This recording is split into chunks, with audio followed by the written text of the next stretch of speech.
या देशाचे विरोधी पक्षनेते राहुल गांधी यांनी एक प्रेस कॉन्फरन्स घेतली आणि त्यामध्ये हरियाणामध्ये कसं दुबार मत झाली, कशी हेराफेरी झाली मतांमध्ये, अ, मतदार यादीमध्ये कसा घोळ आहे, असं त्यांनी प्रेझेंटेशन देत सांगितलं, पुराव्यानिशी सांगितलं.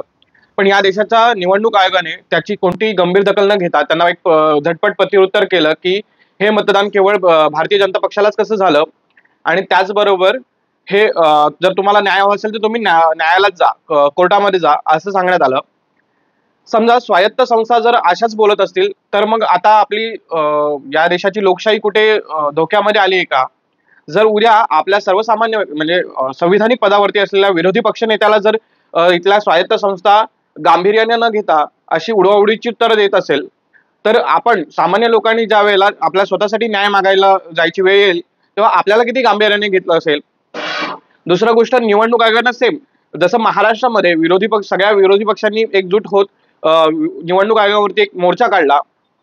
त्या मोर्चाला साधं निवडणूक आयोगाने एक परिपत्रक काढून एक उत्तरही देण्याचा प्रयत्न नाही केला. त्याच्या उलट काही 2-3 दिवसांमध्ये स्थानिक स्वराज्य संस्थांच्या निवडणुका घोषित केल्या. म्हणजे जर विरोधी पक्षनेते म्हणजे एवढे ज्यांना म्हणजे विरोधी पक्षनेते हे जवळपास 50% लोकांचं प्रतिनिधित्व करत असतात, म्हणजे उरलेले 50% लोक ते विरोधी पक्षाला मतदान करत असतात एक सरासरीवरती.